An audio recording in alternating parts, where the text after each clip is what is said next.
Islomda erkak ayol aralash jamoatda birga ishlashga ruxsat yo'q va bu makruhdir. Shuning uchun erkak ayol bu ish o'rinda bir ofisda ishlashi mumkin emas.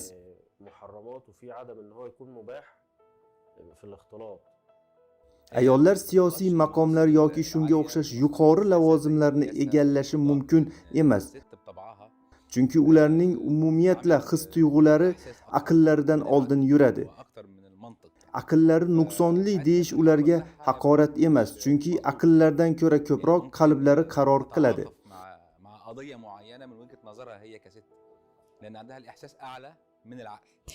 Ayol kishi yolg'iz o'zi, ya'ni yonida oilasi yoki eri bo'lmay turib sayohat etishi mumkin emas. Ayol bir joyda bo'lsa, erkak boshqa joyda bo'lishi kerak. Mabodo bir joyda bo'lsalar, oralariga shayton kiradi va bu noxush oqibatlarga olib keladi. Bir erkak o'z xotiniga 3 taloq deb nikohidan chiqara oladi, chunki ayollarning aqli erkak aqlining 4dan 1. Ayol esa erini nikohidan chiqara olmaydi, chunki ayollar aqlini to'g'ri ishlata olmaydi va to'g'ri qaror bera olmaydi. Erkaklar esa har ishni aqllari bilan boshqaradi. Xullas, ayolning taloq haqqi yo'q. Following the Prophet Muhammad's death in 632-yilda Muhammad payg'ambar vafot etishi bilan islom ummati uchun og'ir yillar boshlandi. Musulmonlar yangi hududlarga tarqalib, ta'sir doiralarini kengaytirardi.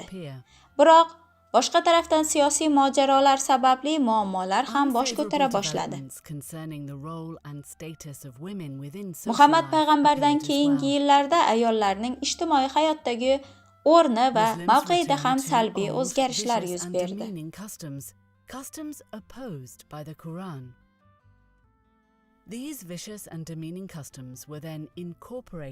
Eski johiliyat odatlariga qaytish bilan birga ilohiy vahiyda o'rin olmagan va payg'ambardan eshitilmagan yangi va yangi odatlar ham din hukmiga aylantirildi. Muhammad payg'ambar vafotidan keyin dinga kiritilgan hukmlar ayollarni ijtimoiy hayotdan chetlashtirishda qanchalik ta'sir qilgan? Hozir ham bu uydirma hukmlarning musulmon jamiyatida ayollarning ijtimoiy hayotiga salbiy ta'siri davom etmoqdami?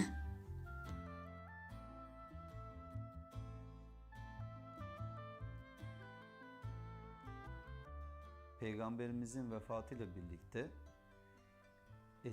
Payg'ambarimiz vafotidan keyin eski johiliyatning urf-odat va an'analarini davom ettirmoqchi bo'lgan odamlar bu safar ba'zi uslub va amaliyotlarni jonlantirishga va hayotga tatbiq etishga harakat qildilar. Ammo bu odamlar o'zlariga vahiydan tayanch topa olmaganlari bois oldingi rivoyatlar paydo qilib, ortidan payg'ambarimizga nisbat etdilar va shu yo'l orqali dinlashtirish yo'liga o'tdilar. Müslüman çevrelerde kadınların ortaya atılmasını caiz görmeyen bir zihniyet vücut. Musulmon doiralarda ayollarning oldingi chiqishi joiz sanamaydigan zihniyat vujudga keldi. Ayollarni aktiv ijtimoiy hayotdan chetlash va hatto ayol bu fitna degan zihniyatga uchdi.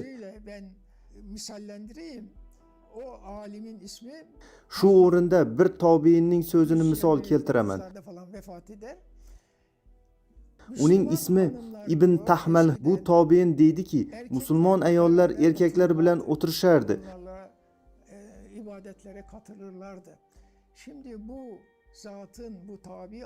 Ular bilan birga ibodatlarda ishtirok etardi. Tobiinlarning so'nggi so'zlari favqulodda ahamiyatli.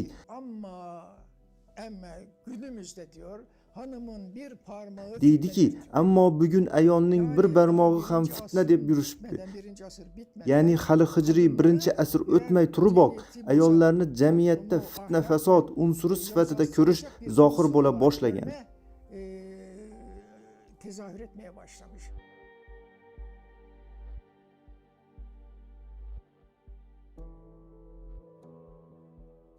Payg'ambar vafotidan keyin ayniqsa Abbosiylar davrida musulmonlik diniga bir qator o'zgarishlar sizganini ko'ramiz.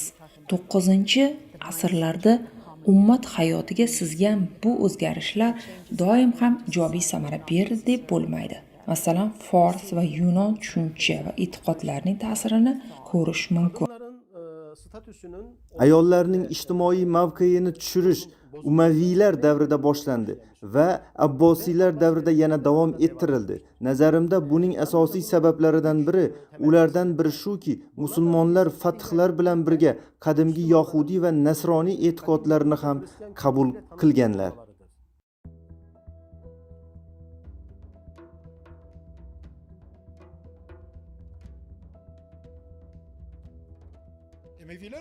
Umaviy va Abbosiylar davridagi bid'atlar dastidan ilk davrlarda ayollarga berilgan erkinliklar maydoni ham toraytirib berildi. Payg'ambar davrini ulug'lash va muqaddaslashtirish oqibatida o'z samaradorligini yo'qota boshladi.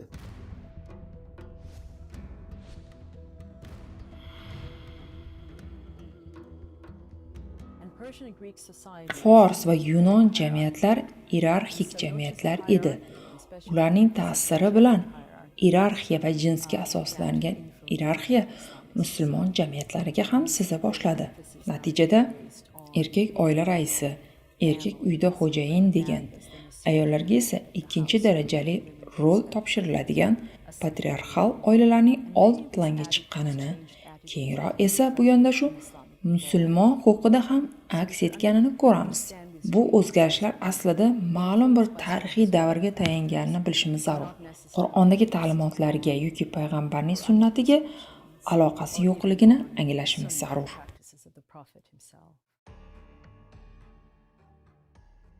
After the death of the prophet, not Payg'ambar only did some of the vafotlaridan ko'p ham practices o'tmasdan commonly ayrim in johiliyat tribes odatlari begin to qayta jonlandi. reappear, but Yangi customs bosib olingan prevalent in hududlardagi newly urf conquered odatlar areas vaqt were o'tishi also bilan adopted musulmonlar by tomonidan Muslims. ham o'zlashtirildi. As Muslims incorporated Qadimgi dinlardagi practices of e'tiqod other va amallar religions and islomlashtirildi. cultures, the rights that Natijada women had ayollar gained in islom tufayli Islam olgan slowly haqlaridan mahrum disappeared. bo'la boshladilar.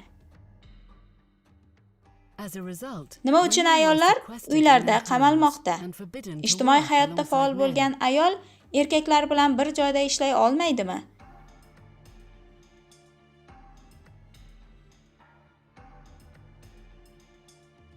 And men and Ayollarni women were strictly qattol segregated odatlar from one orqali another in jamoat all joylarida public spaces. erkaklardan ajratish haqiqatan ham dinning shartimi?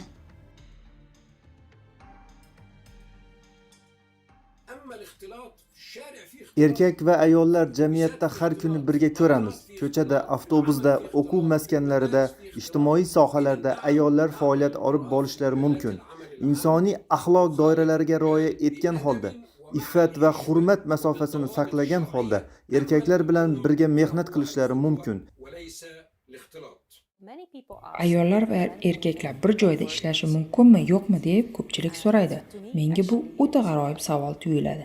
Chunki bu hatto sunnatda ham, payg'ambarning amallarida ham g'oyat ochiq bayon qilingan. Ilk davrlarda erkaklar va ayollar ijtimoiy sohalarda birga yonma-yon faoliyat olib borganlar.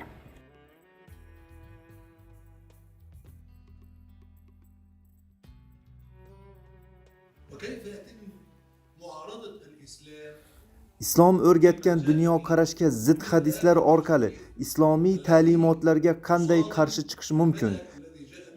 Qur'onda Shuayb payg'ambar ulug' yoshda ekani bois qo'ylarini chiqarib o'tlatgan ikki qizi maqtaladi. Qur'onda ular ijobiy zikr etilgan. Hatto qizlaridan biri keyinroq bir payg'ambar bilan oila quradi. And the idea of men and women being equal. Erkak va ayollar barcha narsada teng haqli bo'lishi haqida so'raladigan savollardan yana biri. Ayollar ijtimoiy hayotda ishtirok etishi mumkinmi yoki ularga qamalib o'tirishi kerakmi? To just stay at home. The Quran Qur'on bizga ayollar haqida shunday tasavvurni beradi.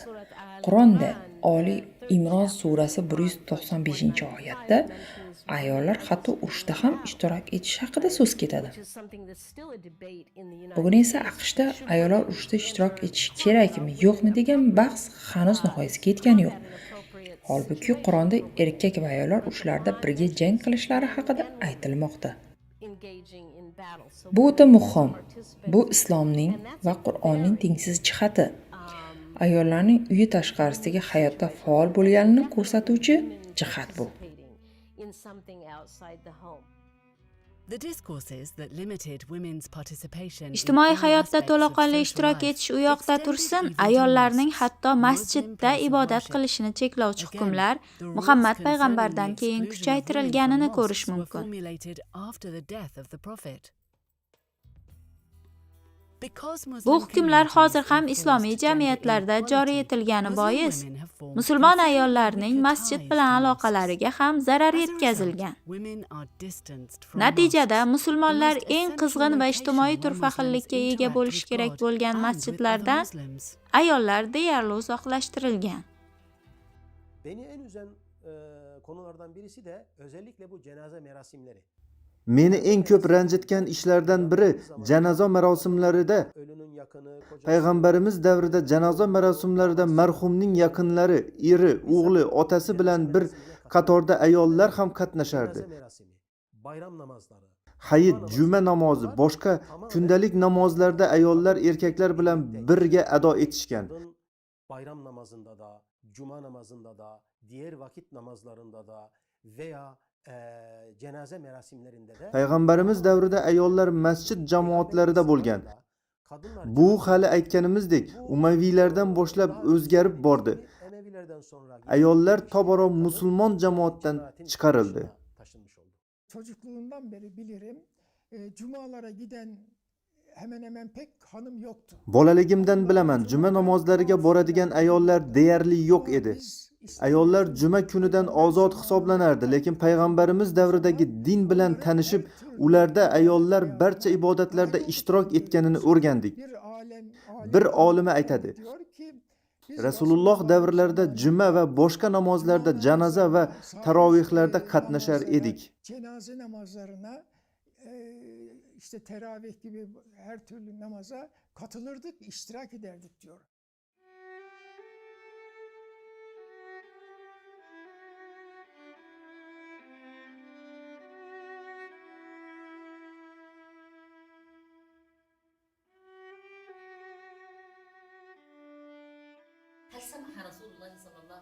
Rasululloh sallallohu alayhi vasallam masjidlarga ayollar kelib ibodat qilishlariga izn berganmi? Ayollar uchun jihodning har sohasi, har ijtimoiy faoliyat, ta'ziya, uchrashuv, yaradorlarga qarash hamda urushga qatnashish mumkindir. Ayollarning masjidlarga, suhbatlarga va Rasululloh bergan va'zlarga qatnashishi aslo man etilmagan. Hatto ayollar mabodo shaxsiy mavzularda Rasulullohga savol bermoq istasalar, ular uchun maxsus joy, vaqt belgilab yig'ilishlar tashkil etardi. Umumiy majlislarda so'ralmagan mavzularda ular uchun suhbat o'tkazardilar. Shu bois ayollar hech bir suhbatni o'tkazib yubormasdi. Musulmon jamiyatdan chetlatilgan ham emasdilar. Payg'ambarimiz Madinaga hijrat etganida erkaklar uchun alohida, ayollar uchun alohida masjid qurilishi buyurilganmidi? Yo'q, bir masjidda mu'min va mu'minalarni jamlagan. Erkaklar Rasulullohning ortida, ularning ortida bolalar, keyingi safda esa ayollar turardilar. Shu bois erkaklar va ayollar nafaqat masjidda, balki bozorda ham ayni joyda bo'lishlari g'oyat tabiiydir.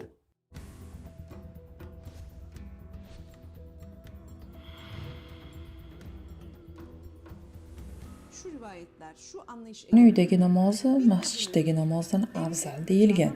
Hatto yotoqxonadagi namoz mehmonxonadagi namozdan afzal. Bu mana shu rivoyatlar ana shu e'tiqod hukmron. Hukmron e'tiqod sababli ayollar hayit va juma namozlarida ham chetlatilganini ko'ryapmiz. çekildiklerini görüyoruz. Umar bin Hattobning ayoli Atiqa bir jamoat bilan birga doim bomdod va shom namozlarini masjidda o'qirdi va buni aslo tark etmasdi. Eri bundan xushlanmasligini va rashk qilishini bila turib, nega masjidga qatnaysan deya so'raganlarida, buni man etish haqqini kim beribdi unga deya javob berardi. Bergan javobiga qarang. Meni man etish haqqini kim beribdi? Umar uni masjidda jamoat bilan birga namoz o'qishdan qaytara olmasdi. Chunki Rasulullohning juftlaringiz istaganida Allohning masjidlarida namoz o'qishdan qaytarmangiz deganlar ham naql etiladi.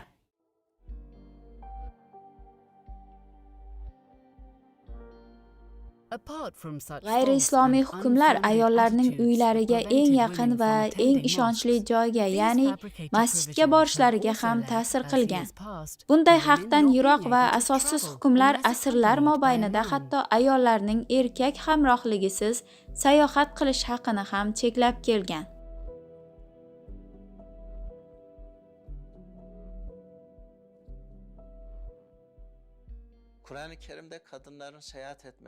Qur'onda ayollarning sayohat qilishlarini taqiqlovchi biror oyat yo'q. Payg'ambarimiz ham ayollarni sayohat qilishlardan qaytarmagan. Diniy jihatdan taqiq yo'q. Ayollarni sayohatdan man etuvchi rivoyatlar aslida sanadi sahih bo'lmagan, ya'ni ishonchsiz hadislar. Matn jihatdan ham muammoli. Aslida payg'ambarimiz ba'zi hadislari ayol kishi yolg'iz sayohat qilishi mumkinligi haqida mujda ham bergan. Qur'onda Juma surasi 10-oyatda yer yuziga tarqalib rizqingizni izlang degan ibora faqat erkaklarga emas, balki ayollarga ham tegishli. Endi o'ylab ko'rsak, payg'ambarimiz bu oyatni yetkaza turib, "Yo'q, ayollar sizlar uyda o'tiring" deyishlari mumkinmidi? Aslo. Mabodo cheklov bo'lsa ham ayol kishining cho'l sharoitida yolg'iz kezishidan tug'iladigan tahlikadan kimlardir atayin bir so'zdir. Ammo buni payg'ambar keltirgan ta'limot bilan bog'lab to'g'riga chiqarishga urinish mumkin emas. Buni siyrat ekspert sifatida ayta olaman.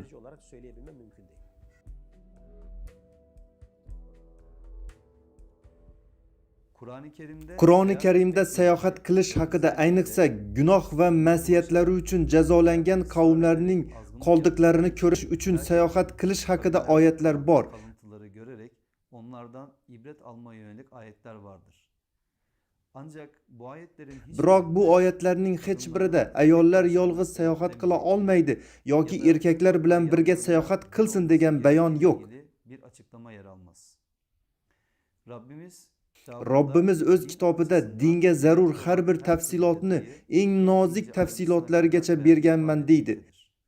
Agar bunday bir talab bo'lganda, oyatlarida bevosita yoki bilvosita ifoda etilgan bo'lar edi.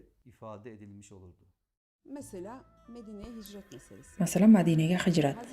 Payg'ambar zamonida og'ir yo'l sharoitida yurishgan. Bugun ham avtobusda 6 soat yurasiz. Makka va Madina masofa bosib o'tgan ayollarning erlari musulmon bo'lmagan. O'zlari Madinaga yolg'iz yetib kelishgan.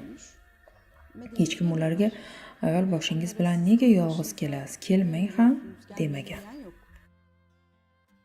In the Muslim world, arguments rage on concerning whether or not a woman can leave Ayollar qachon uydan chiqa oladi, chiqa olmaydi masalasini muhokama qilar ekanmiz. Ayolning qaysi sohalarda ishlashi mumkinligi borasida ham farqli yondashuvlarga duch kelamiz.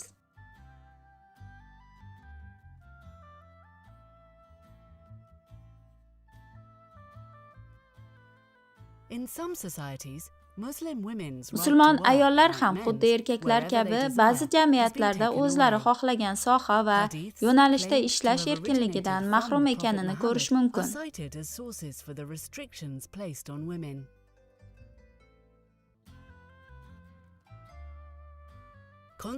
Ayollar oldiga qo'yilgan to'siqlarning tayanchi sifatida Muhammad alayhissalom aytgani iddao etilgan hadislar ko'rsatiladi odatda.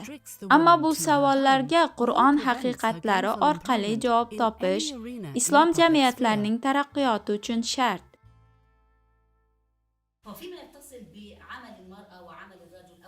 Erkak va ayollar orasini ayirish masalasiga kelsak, islom ayollarning va erkaklarning birga faoliyat yuritishi borasida biror zamon yoki makon tayin etmagan. Let's try the example of the Prophet's wife. His first wife, Khadija was very active. Masalan, payg'ambarimizning ayollaridan Xadija onamiz juda ham faol, tadbirkor hamda mustaqil ayol bo'lgan. Ish safarlarida hamda sayohatlarda bo'lgani ma'lum. Payg'ambarning ayoli va qizlari nihoyatda faol bo'lgan bir paytda jamiyatda o'ta muhim vazifalarni ado etgan bir vaqtda bugun ayollar uylarda qamalib o'tirsin deyish, ijtimoiy hayotda faol bo'lishdan qaytarish va sayohat erkinligini cheklash sizningcha qanchalik to'g'ri? big roles within society. Ko'pchilikning kasbi tijorat edi. Tijoratning islomiy qoidalari bor. Bozorda bir nazoratchiga ehtiyoj bor edi. Hazrat Umar bozorning nazoratchisi qilib Shifo ismli bir ayolni tayin etgan. Shifo har kuni bozorda edi. Biror muammo yoki nizo chiqqudi bo'lsa, bu ayolga murojaat etardilar. Shifo esa masalani hal qilib berardi, va'z nasihatlar qilardi. Ya'ni Madina bozorining nazoratchisi ayol kishi bo'lgan. While there are no Quran-based Ayollarning prohibitions uylaridan concerning chiqishlari, women leaving masjidlarga their homes, borishlari, going to the sayohat mosque, qilishlari, traveling, biznes and va taking ijtimoiy part in hayotda work and ishtirok social etishlari life. uchun diniy As time taqiq passed, yo'qligi ayon various bo'lmoqda. fabricated Biroq, statements vaqt and o'tishi bilan cultural islom diniga accretions nisbat attributed berishga to Islam urinilgan were uydirma used to rivoyat va restrict urf-odatlar women's actions and ayollarga freedoms. qarshi bosim vositasi sifatida qo'llanilgan.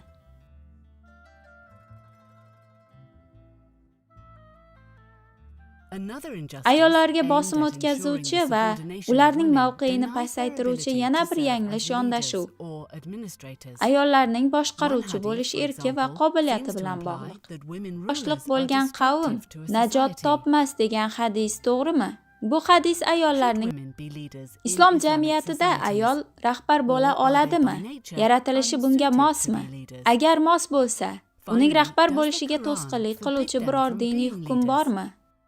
Hadith specialists Hadis Mehmet ilmi Said mutaxassislari Hatipoglu and Mehmet Hidayat Hatipog'lu Tuksal va critically assessed the Hidoyat Tuksal authenticity of fikrlari hadiths on this quyidagicha. issue.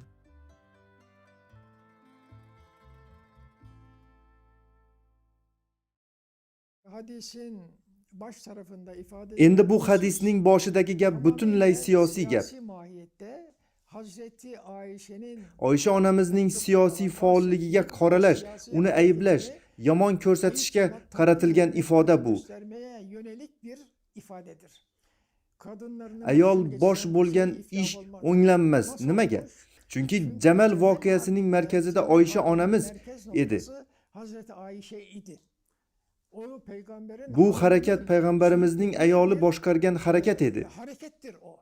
Şimdi Hazreti Ayşe'nin ismi Bu yerda Oysha ismi ishlatilishi joiz deb bilmaganlar majoziy ma'noda ana shunday iboralar tuzib hadis uydirishgan. ortaya çıkararak onun hareketini takbih etmek istemişlerdir.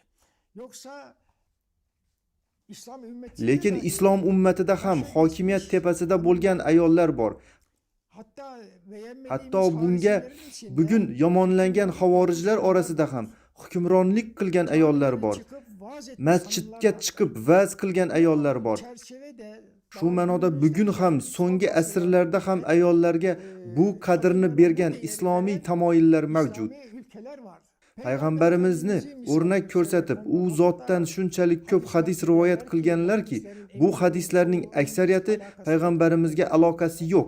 Bular tamoman tuhmatdir. Kadınların devlet başkanı olmasının ya da yönetici Ayollar davlat rahbari yoki vazir bo'lishi mumkin emas degan yondashuvni Qur'ondan topish imkonsiz.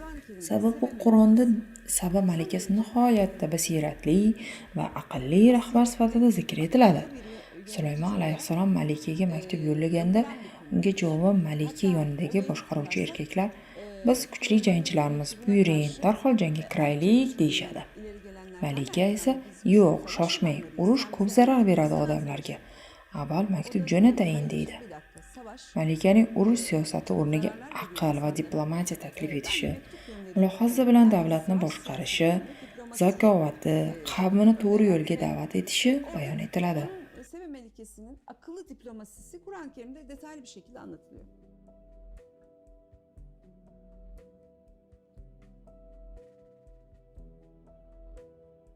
The Quran praises her political wisdom and Qur'onda Saba malikasi aql va basirati sababli va Sulaymon alayhissalom bilan diplomatiyasi sababli madh etilgan. lasts leaders. Qur'onda umumiyatla qavm liderlari salbiy ta'rif etiladi. Masalan, Fir'avn yoki Qorun, boshqa liderlar haqida ham ijobiy baho topish qiyin, ammo Saba malikasining liderligi ijobiy zikr etiladi. Bu yerda o'ta muhim bir savol tug'iladi. Nega Qur'onni tafsir etganlar bu masalaga aslo teginmaganlar? Asosiy sabablaridan biri shuki, tarix mobaynida faqat erkaklar Qur'onni tafsir etganlar. Qur'ondagi islomga zid ravishda ayollarning ijtimoiy hayotda eng ko'p jabr ko'rgani va xato hukmlar qurbonlariga aylangani yana bir muhim soha bu nikoh. Qur'ondagi haqlar ayollardan tortib olinayotgan yana bir mavzu shariatdagi nikoh hukmlari. Nikoh mavzusi bilan bir qatorda ajralish asnosida ayol duch keladigan muammolar ko'p zehnlarda savollar tug'diradi. Holbuki barcha muammoning yechimi Qur'onda ochiq va batafsil yozib qo'yilgan. Biroq millionlagan odamning bundan xabari yo'q. Noto'g'ri yoki noqis bilingan masalalardan biri nikoh va taloq masalasida ayolning haq-huquqlari. Qur'onda ayolga ham erkak kabi o'z juftini tanlash va kerak bo'lganda ajrashish huquqini beradimi? Huquqiy jihatdan erkak o'z istagi bilan biror bitim, kelishuv tuzishga haqqi bor. Ayol ham o'z istagi bilan biror kelishuv tuzishga haqqi bor. Nikoh uchun ham xuddi shunday. Bu jihatdan qaraganda erkaklar ham ayollar ham o'zlari istagan va rozi bo'lgan insonlar bilan nikohlanishi mumkin. Qur'onga ko'ra ayol kishi rozi bo'lmagan bir insonga majburan nikohlanishi mumkin bo'lmagani kabi, birga oilaviy hayot kechirishni istamagan inson bilan nikohni davom ettirishga ham majbur emas.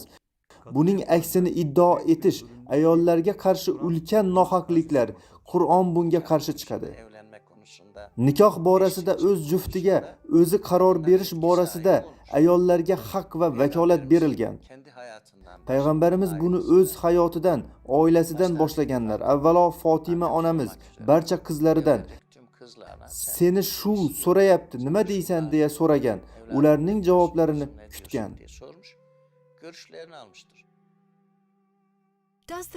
Qur'onga ko'ra nikohga rozilik ayolning o'z qo'lida ekan. Ajrashish haqqi ham bormi? Kur'an dışı geleneksel din anlayışında Urf, odat va an'ana dini ayolni bu Qur'on bergan haq-huquqlardan mahrum etgan. Va to er taloq bermaguncha ayol uning nikohi ostida yashashga majbur holda keltirilgan. Bu iddao nihoyatda yanglish va Qur'onga zid bo'lgan iddao. Qur'onda ayolning erdan ajralishi man etgan etuvchi bevosita yoki bilvosita ifoda yo'q. Nikoh bu ikki taraflama kelishuv bitim turidir. Taraflardan biri bu kelishuvni bekor qilishi, ajralish amalga oshirishi uchun kifoya. Bir narsaga dinda ruxsat bormi yo'qmi deganda, masalaning asli mubohlik, ixtiyoriylik ekanini bilish kerak. Kartoshka yeyish mumkinmi, yo'qmi degan odam Qur'onda kartoshka yeyish mumkin degan oyatni topishi shart qilinmaydi. Agar kartoshka yoki pomidor yeyishni taqiqlovchi hukm yo'q bo'lsa, demak yeyish, yemaslik ixtiyoriy degan xulosa chiqadi. Qur'onda ayollar ajrasha olmaydi degan taqiq yo'q ekan, ayollar ham erkaklar kabi o'zlari ajrasha oladi. Qur'onda berilgan islomga zid ravishda ayollar ijtimoiy hayotda zulmga va noto'g'ri hukmlarga uchraydigan eng muhim mavzulardan biri nikoh va ajrashish mavzusi ekani oshkor.